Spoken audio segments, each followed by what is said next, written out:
ও আল্লাহর বান্দারা শুনে রাখো, এই পৃথিবীতে তোমার ভাইও যদি মদ্যপান হয়, মদখোর হয়, একটা ছোট্ট হাদিস আমি আপনাদের শোনাই। আল্লাহ নবী সাহাবী আব্দুল্লাহ ইবনে উমর রাদিয়াল্লাহু আনহু হুজুর আমার হাদিসটা বর্ণনা করেন। নবী সাহাবী বলেন, আল্লাহ নবী জানিয়েছেন পৃথিবীতে যারা মদখোরদেরকে একটা টাকা সাহায্য করলো, মদখোরদেরকে একটা টাকা যারা সাহায্য করলো, আমি নবী জানিয়ে দিলাম সে যেন ওই এক টাকাটা ইসলাম ধ্বংসের ব্যাপারে খরচ করেছে। জোরে বলেন নাউজুবিল্লাহ, আরো জোরে বলেন নাউজুবিল্লাহ। তাহলে মদখোরের দেব কথা বলে না, একে তো সেইভাবে ইবাদত ভালো করতে পারিনি, আবার যদি আমার টাকাটা ইসলাম ধ্বংসের ব্যাপারে খরচ হয় তাহলে নাজাত পাবো বলে মনে হয় ভাই। এই জন্য মদখোরদের সাথে কোনো সম্পর্ক মুসলমানের না। বালুল বললেন, বাদশা আমার প্রশ্নের জবাব দিন, আপনি যে জায়গাতে থাকেন ওখানকার মানুষ মদ পান করে কি করে না? বাদশা বললেন, বালুল যে ওই জায়গার মানুষ মদ পান করে। ওই সময় বালুল আবারও জিজ্ঞাসা করেন, আপনি যে জায়গাতে থাকেন ওখানকার মানুষ চিটিংবাজি করে কি করে না? ওই সময় বাদশা বললেন, বালুল তুমি ঠিক বলেছো, ওখানকার মানুষ চিটিংবাজি করে। ও বাদশা আমি বালুল আপনাকে বলি, এবার আপনি আমার আরো কিছু প্রশ্নের উত্তর দিন। আমি বালুল যে জায়গাতে থাকি এখানকার মানুষ কি মিথ্যা বলে? এই বালুল থাকে কোথায়? কবরস্থানে। কবরবাসীরা মিথ্যা বলে? কথা বলে না। কবরবাসী পরকালের চিন্তায় পাগল, পরকালের চিন্তায় পাগল। ভাই কবরটা বড্ড ভয়ানক জায়গা, আখিরাতের প্রথম মানজিল হলো কবর। তবে কবরে যারা গিয়েছে, কবর কত বেদনাদায়ক কষ্টদায়ক জায়গা, তারা ছাড়া পৃথিবীর কেউ বোঝে না। তাহলে ওদের চিন্তায় মাথা খারাপ, ওরা কোনোদিন মিথ্যা কথা বলতে পারে?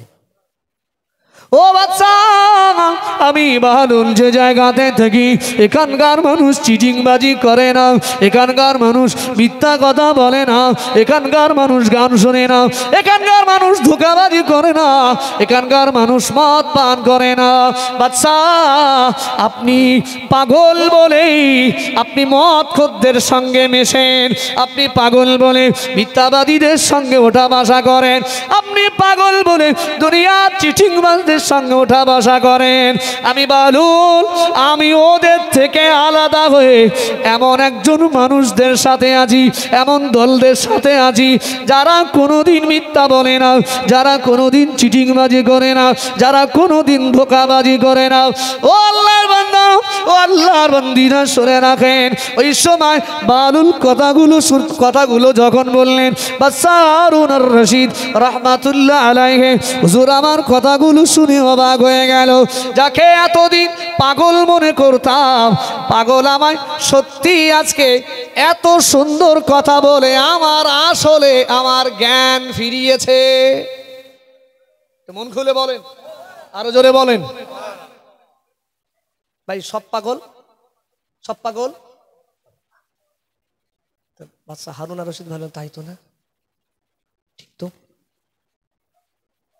ভাই। আমি আপনাদেরকে একটা কথা বলেছিলাম প্রথমেই শুরুতে, মনে রাখবেন কথাটা, যে এলাকার যারা প্রতিনিধি হয় তাদের 5 বছরের দায়িত্ব থাকে। আমরা তাদের উপরে ভরসা করি, তবে তাদের উপরে ভরসা করি বটে, তবে মূল ভরসা কার উপরে করব? আল্লাহকে। আল্লাহ যদি সাহায্য না প্রতিনিধিকে করে, প্রতিনিধি কখনো আমাদেরকে সাহায্য করতে পারবে না। এটা মনে রাখবেন এই কথাটা। এখন বাদশা হারুন আর রশিদ বাহলুলের এই কথাটা শুনে এত খুশি হয়ে গেল। এখন বাদশা হারুন আর রশিদ বাহলুলকে বললেন, বাহলুল শোনো বাহলুল, তুমি আমাকে এরকম জ্ঞানমূলক কিছু আলোচনা শোনাবে, তবে তুমি আজকে দিন আমাকে যা শোনালে আমি খুশিতে ভাগবাগ। তুমি আমার দরবারে কালকে যাবে, গিয়ে তুমি আমার কাছে যা কিছু চাইবে, যত রকমের জিনিস চাইবে, আমি বাদশা আমি তোমাকে সব দেব, সেই পুরস্কারে পুরস্কৃত করব। এখন পরের দিন সকালবেলা বাদশা হারুন আর রশিদের দরবারে বাহলুল চলে গেল, সেই পাগল। বাদশা হারুন আর রশিদ বললেন, এই বাহলুল বাহলুল আজকে এসো আসো, তাকে ভালো একটা আসনে বসানোর ব্যবস্থা করলেন। বাহলুল বললেন, না, আমার ভালো আসন দরকার নাই, আপনি মালিক, আমি গোলাম, গোলামের স্থান নিচেই হয়, আমি নিচেই বসি। এখন বাদশা বলেন, আরে বাহলুল বলো তোমার কি চাহাত আছে? ভাই আমাদের যদি আমাদের মাননীয় মুখ্যমন্ত্রী আমাদের ডাকে আর ডেকে যদি বলে হাসানুজ্জামান তোমার কি ইচ্ছা আছে বলো, কি বলবো? গিয়ে বলবো এত টাকা আমার দাও, মোটামুটি যেন সারা যেমন জলসাও না করা লাগে। কি বুঝলেন? জলসাও না করা লাগে, কিচ্ছু দরকার নেই, কিচ্ছু করবো না, শুধু ওঠা বসা করবো, একটু খাওয়া দাওয়া একদম ফুর্তি করে ঘুরবো। বলবো না? বলবো না। আর গিয়ে বলবো কিচ্ছু হোক না, আমার একটা ভালো পদ দাও। কি দাও? ভালো পদ দাও, মোটামুটি 2-5 বছর যেন আমি আমার আগামী প্রজন্ম পুরো গুছিয়ে নিতে পারি। বলবো না? বলবো না? বলবো। আসলে এইগুলো যারা চায় এরা হলো বোকা, এরা বোকা। আল্লাহর বান্দারা, আল্লাহর বান্দিরা শুনে রাখো, বাদশা হারুন আর রশিদের দরবারে চলে গেল বাহলুল। ওই সময় বাদশা হারুন আর রশিদ বললেন, আয় বাহলুল, তোমার উপরে খুশি আর রাজি হয়েছি, তুমি আমায় বলো আমার কাছে তুমি কি চাও? একের অধিক মাল যত চাইবে তোমাকে আমি সব দেব। বাদশা হারুন আর রশিদের সামনে বাহলুল বললেন, ও বাদশা, আমার অধিক কিছু লাগবে না, আমি আপনার কাছে 3টে জিনিস দাবি করব, আপনি কি আমায় দেবেন? বাদশা হারুন আর রশিদ বলেন, বাহলুল তুই 3টে কেন, 30টা কেন, 300 মাল চালিয়ে তোরে দেবো, তোরে দেবো। তুই আমার চোখটা খুলে দিয়েছিস, তুই আমার চোখটা খুলে দিয়েছিস। এখন বাদশা ভাবলেন কি আর চাবে, হয় টাকা চাইবে, আমি তো বাদশা, আমার কোনো সমস্যা, দিয়ে দেবো। ভাবলেন কত টাকা চাবে?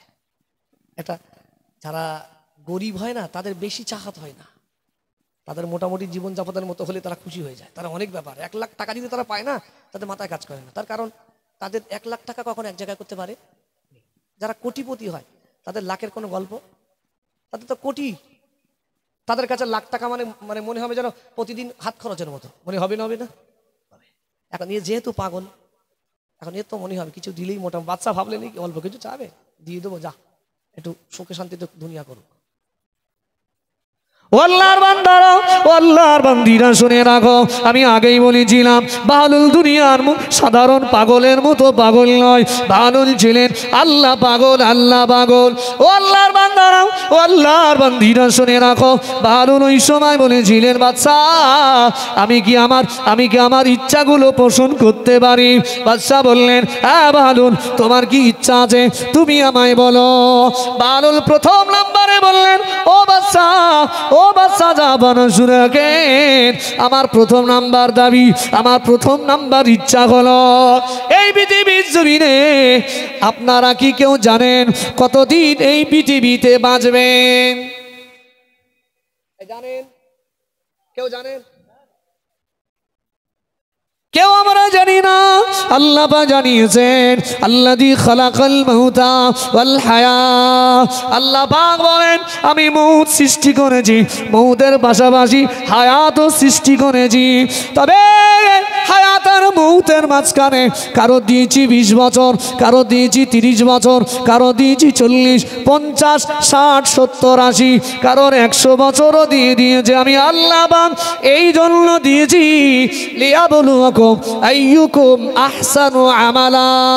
এই সময়গুলো পাওয়ার পরে কারা আমি আল্লাহ আমার ইবাদতে, আমার দাসত্বে, আমার গোলামিতে কারা মশগুল হয়, কারা আমলে সালেহ করে, এই জন্য সময় দিয়েছেন। আল্লাহকে নির্দিষ্ট করে বলেছে হাসানুজ্জামান মোটামুটি 50 বছর তুমি থাকবে। এরকম যদি জানতে পারতাম না তো ভাই ঠিক মোটামুটি 40-45 হয়ে যেত, আর দুনিয়া করতাম না, দুনিয়া আর করতাম না। 5 বছর একেবারে মহান মালিকের দাসত্ব, মহান মালিকের গোলামিতে মশগুল হয়ে যেতাম না। কিন্তু আমরা তো কেউ জানি। ওই জন্য তো নবী বলেছেন, যখন সিজদা দাও দ্বিতীয় সিজদার অপেক্ষা করো, এই দ্বিতীয় সিজদার অপেক্ষা করো না, তার কারণ দ্বিতীয় সিজদা তোমার জন্য অনেক দূর। ও ও আল্লাহর বান্দারা, ও আল্লাহর বান্দীরা শুনে রাখেন, ওই সময় বালুল বলেছিলেন বাদশা, ও বাদশা শুনে রাখেন, পৃথিবীর জমিনে সবাইকে তো মরা লাগবে, এই পৃথিবীতে সবাইকে তো মরা লাগবে, তবে বাদশা শুনে রাখেন, এই পৃথিবীতে সবাই বাঁচতে যায়, মরতে কিন্তু কেউ চায় না। কেন? মরণ হলো অত্যন্ত বেদনাদায়ক।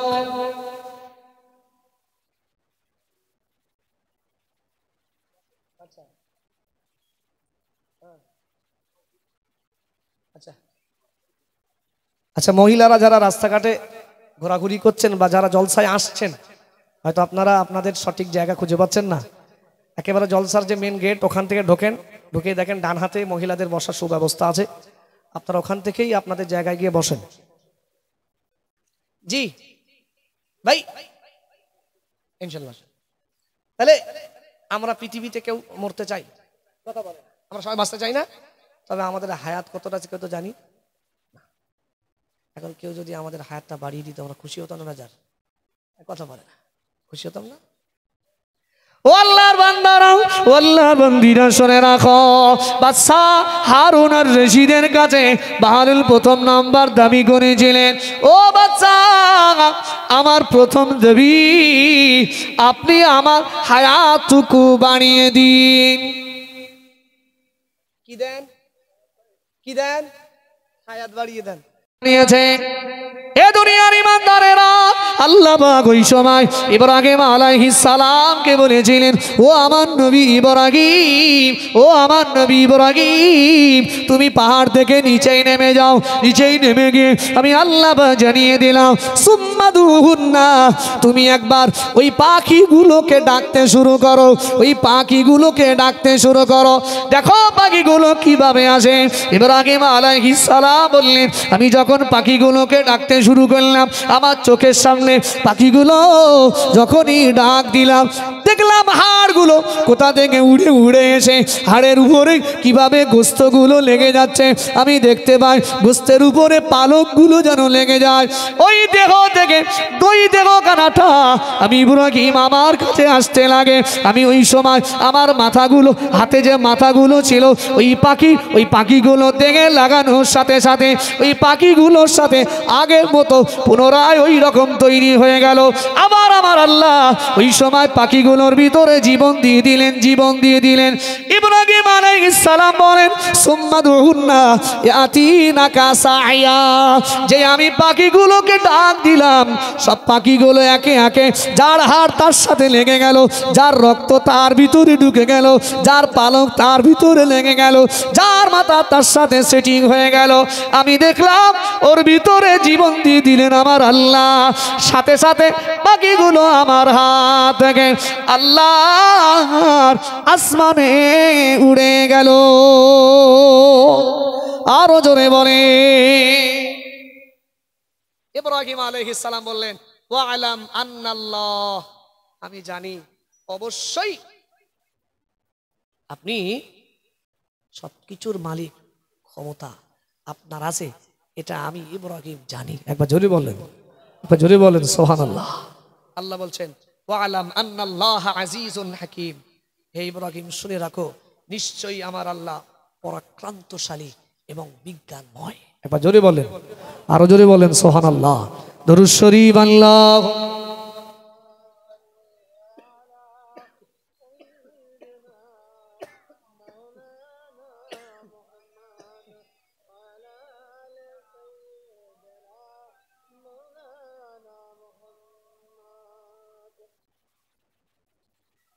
আল্লাহুম্মা সাল্লি আলা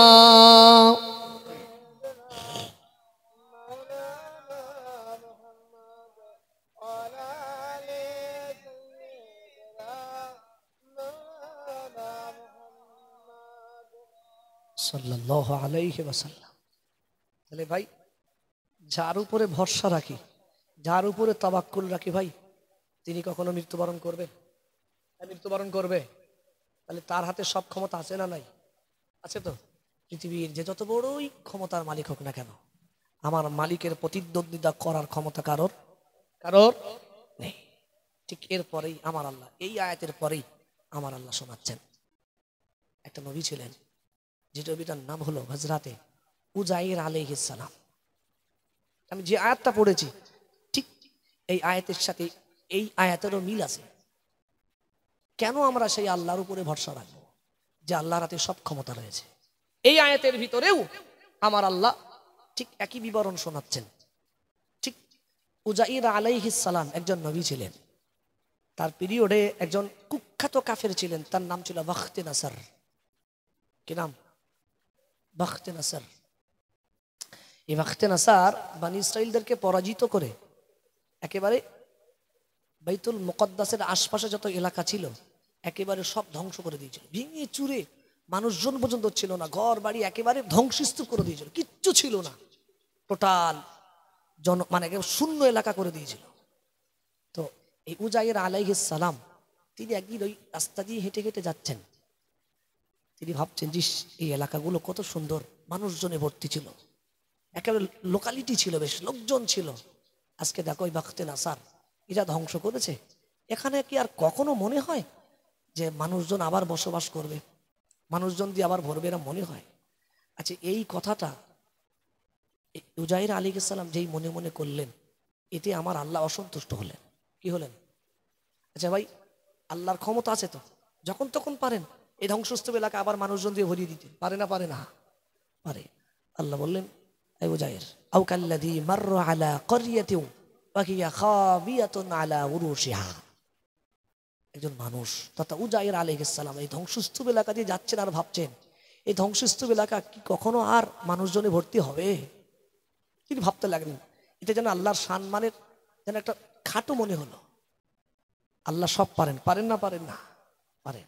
এখন আল্লাহ রাব্বুল আলামিন এই উযাইর আলাইহিস সালামকে আমার আল্লাহ বলছেন যে উযাইর শোনো, আমি আল্লাহ তোমাকে তার প্রমাণটা দেখাই, তোমাকে তার প্রমাণটা দেখাই যে আমি আল্লাহ এই ধ্বংসস্তূপ এলাকাগুলো বা মৃতদেরকে আবার নতুন করে জীবন দিতে পারি, এই ক্ষমতা যে আল্লাহর আছে নিশ্চিত আমি তোমাদেরকে দেখাই। তবে এই দেখানোর মাধ্যমে এটা পৃথিবীবাসীর জন্য, তোমার এই কাজগুলো একটা পৃথিবীবাসীর নিদর্শন হবে। একবার জোরে বলেন সুবহানাল্লাহ। তার দ্বারা এর দ্বারাই যেন মানুষগুলো শিক্ষা নিতে পারে। কি পারে? এর দ্বারাই যেন মানুষ শিক্ষা নিতে পারে। এখন একটা দিন এই উযাইর আলাইহিস সালাম রাস্তা দিয়ে হেঁটে হেঁটে দিকে কায়দিকে ডেকে একদম সবার সামনে জনসমক্ষে তিনি তার তরবারি দিয়ে একজনের দেহে থেকে মাথা উড়িয়ে দিয়েছে, বলে দেখো একজনের মৃত্যু দিলাম, একজনের মৃত্যু দিলাম। আর একজনকে বললেন, যাও তোমার আজকে দিন ছেড়ে দিলাম, মাফ করে দিলাম। বলে দেখো এর জীবন দিলাম, এর মউত দিলাম, এর জীবন দিলাম। ভাই এর মতো বোকার আছে? আসলে তো অটোমেটিকলি এর ভিতরে জান তো আল্লাহ দিয়ে রেখেছেন, তাই না? জান দেবার মানে কি? জড়টাকে, জড় বস্তু, তার ভিতরে জীবন দিতে হবে, তার ভিতরে জীবন দিতে হবে। নিজেই বলেছে তখন ইব্রাহিম আলাইহিস সালাম আল্লাহকে বলছেন, আল্লাহ আল্লাহ এই যে মূর্খ, এর এমন একটা উত্তর আল্লাহ আপনি আমার ব্যবস্থা করে দেন যে উত্তর দ্বারাই একেবারে এই কুখ্যাত কাফের জবানটা বন্ধ হয়ে যায়। অনেক চিন্তা ভাবনা করে সাথে সাথেই জিবরাইল আমিন আলাইহিস সালাম বললেন, মহান আল্লাহর নবীর কাছে আসলেন, এসে বললেন, ইব্রাহিম আপনি বলেন এই কথাগুলো। আল্লাহ পাকের নবী ইব্রাহিম আলাইহিস সালাম দ্বিতীয় নম্বরে আমার আল্লাহর পরিচয় কানাটা শোনাচ্ছেন। দ্বিতীয় নম্বর পরিচয়, আল্লাহ পাকের নবী ইব্রাহিম আলাইহিস সালাম বলেন, ও বাদশা নমরুদ শুনে রাখো, আপনিও জীবন দিতে পারেন, আপনিও মউত দিতে পারেন, ঠিক আছে। দ্বিতীয় নম্বর আমার আল্লাহর পরিচয় কানাটা শুনে নেন। আল্লাহ পাক জানিয়েছেন কোরআনুল মাজিদের ভিতরে, কালা ইব্রাহিম। এবার দ্বিতীয় নম্বরে ইব্রাহিম আলাইহিস সালাম বললেন, ফাইন্নাল্লাহা ইয়াতি বিশ-শামসি মিনাল মাশরিক। ও নমরুদ শুনে রাখো, আমি সেই আল্লাহর ইবাদত করি, সেই আল্লাহ দাসত্ব করি, সেই আল্লাহকে খালিক বলে মেনে নিয়েছি, যে আল্লাহ পাক পৃথিবীর সমস্ত সৃষ্টির জন্য সকাল হওয়ার আগে সুবহ সাদিকের পর পর আমার আল্লাহ পূর্ব দিকে সূর্য উদয় করে। জোরে বলেন, আরো জোরে বলেন সুবহানাল্লাহ। ও বাদশা নমরুদ শুনে রাখো, আমার আল্লাহ হলেন তিনি যে আল্লাহ পৃথিবীর সমস্ত সৃষ্টির জন্য আমার আল্লাহ পূর্ব দিকে সূর্যটাকে উদয় করে। আমার আল্লাহ হলেন তিনি সন্ধ্যা টাইমে আমার আল্লাহ পশ্চিম দিকে সূর্যটাকে ডুবিয়ে দেয়, ডুবিয়ে দেয়, ডুবিয়ে দেয়। তুমি যদি আল্লাহ হয়ে থাকো, তুমি যদি মালিক হয়ে থাকো, তুমি যদি রব হয়ে থাকো, আমি তোমায় বলছি শোনো শোনো শোনো। আল্লাহ পাকের কোরআন কি সুন্দর করে জানিয়েছেন, ফাতি বিহা মিনাল মাগরিব। তুমি আমার আল্লাহর বিরোধিতা করে একটা দিনের জন্য তুমি পশ্চিম দিকে সূর্যটা উদয় করে দেখিয়ে পূর্ব দিকে সূর্যটা ডুবিয়ে দেখাও। যদি পৃথিবীবাসীকে দেখাতে পারো, নিশ্চিত তোমাকে আল্লাহ বলে মেনে নেব। পারবে? এক কথা বলে না পারবে? সকাল হলে মোটামুটি আমরা পূর্ব দিকে সূর্য দেখতে পাই না? পাই না? কথা বলে না? পাই তো। সেই সূর্যটা সন্ধ্যার আগে ডুবে যায় পশ্চিম দিকে। ভাই, আপনার এলাকার যদি কোনো মাইকা লাল থাকে, পয়সাওয়ালা, টাকাওয়ালা, পাওয়ারফুল মানুষ কেউ যদি থাকে, আমি হাসানুজ্জামান বলে গেলাম, রবের উপরে যে কথা বলে তাদেরকে একটা প্রশ্ন করবেন, আমার মালিক আমাদেরকে সূর্য তোলেন পূর্ব দিকে আমাদের জন্য, আপনি এত বড়াই করেন, আমাদের আর পূর্ব দিক ভাল লাগে না, এক কাজ করে একটু উত্তর দিকে তুলে দেখান। এই ক্ষমতা হবে? কথা বলে না হবে? আল্লাহ বলেন ফাবুহিতাল্লাযী কাফার, সাথে সাথেই না ওই কাফেরদের একেবারে সব হতভম্ব হয়ে গেছে। সুতরাং আগে নাই মোটামুটি একটা পাগলামো একটা বুদ্ধি চাল চালিয়েছিলাম, ক্বালা আনা ওয়াহইয়া ইউমীত, একজনের হত্যা করলাম, একজনের ছেড়ে দিলাম, এই দেখো জীবনও দিলাম মরণও দিলাম। তবে এবার আর পাগলামো কোনো বুদ্ধি চলবে? আল্লাহ বলেন ফাবুহিতাল্লাযী কাফার, সাথে সাথেই ওই দিন ইব্রাহিম আলাইহিস সালামের প্রশ্নের জবাব সেদিন কিন্তু নমরুদ দিতে পারে। তবে কিতাবের ভিতরে এসেছে সেই সময় নাকি আমার আল্লাহ ইব্রাহিম আলাইহিস সালামকে নবুয়ত দিয়েছিলেন। তখন এই আলোচনাগুলো শুনে, সচক্ষে এই কথাগুলো শুনে সেদিন নমরুদের বহু সৈন্যরা ইব্রাহিম আলাইহিস সালামের ধর্মটাকে মেনে নিয়েছিলেন। জোরে বলেন, আরো জোরে বলবেন না সুবহানাল্লাহ। এই নবীদেরকে আল্লাহ ভালোবাসে না বাসে না? বাসে তো, এত ভালোবাসে। ভাই, আমরা যদি আমার আব্বা মায়ের কাছে কোনো আবদার করি, আমাদের আব্বা মা আবদার মেটায় না? মেটায় তো। শত চেষ্টা করেও মেটা, আমার সন্তান। এখন ঠিক শত চেষ্টা করে আমাদের আব্বা মা যেমন আবদার মেটায়, নবীরা কোনো আবদার করলে আমার আল্লাহ মেটায় না? হ্যাঁ মেটাই তো, মেটায়। এখন যেহেতু ইব্রাহিম আলাইহিস সালাম তিনি রবের পরিচয় দিতে বলেছেন যে আমার আল্লাহ হায়াতও দিতে পারেন, মরণও দিতে পারেন। এখন ইব্রাহিম আলাইহিস সালাম একটা দিন মানে একটু মনের তাসাল্লি মেটানোর জন্য, নিজের ইমানের জোরটা আরো বাড়ানোর জন্য আল্লাহকে একদিন বলছেন, আল্লাহ আপনি মানে মরণকে কি করে জীবন দেন, এটা আমার দেখার খুব ইচ্ছা। আল্লাহ বলছেন ইয ক্বালা ইব্রাহিম রব্বি আরিনি কাইফা তুহইল মাউতা, বলছেন আল্লাহ বলছেন, হে ইব্রাহিম তুমি যে আমার কাছে জানতে চাইছো যে আল্লাহ আপনি কিভাবে মৃতকে জীবন দেন, তা আমি আল্লাহ বলছি ও আমার ইব্রাহিম ক্বালা আওয়ালাম তুমিন, আমি যে মৃতকে জীবন দিতে পারি তুমি কি বিশ্বাস করো না? সেই সময় ইব্রাহিম আলাইহিস সালাম আল্লাহকে বলছেন, আল্লাহ ক্বালা বালা, অবশ্যই আপনি সব ক্ষমতার মালিক, ইন্নাল্লাহা আলা কুল্লি শাইইন কাদির, সমস্ত ক্ষমতার অধিকারী আপনি, সব পারেন। তারপরে ওয়ালাকিন লিয়াতমাইন্না কলবি, আমার অন্তরের একটু প্রশান্তি লাভ করার জন্য আল্লাহ আমি এটা একটু জানতে চাইছি, একটু দেখতে চাইছি, আপনি সব পারেন এর উপরে বিশ্বাস আমি। আল্লাহ বলে তুমি দেখতে চাও? তা বলে না। নবীদের আবদার আল্লাহ মেটান, নবীদের আবদার আল্লাহ পূরণ করে।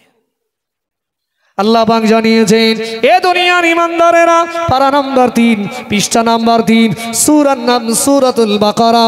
আল্লাহ পাক বলেন, আয় আমার নবী ইব্রাহিম আমি আল্লাহ পাক জানিয়ে দিলাম, তুমি দেখতে যাও আমি আল্লাহ মউতকে কিভাবে জীবন দান করি। ও আমার ইব্রাহিম চলে যাও আমি আল্লাহ জানিয়ে দিলাম। ক্বালা ফাখুজ আরবাতাম মিনাত তাইর, চারটে পাখি তুমি এক জায়গায় করো। কি করো?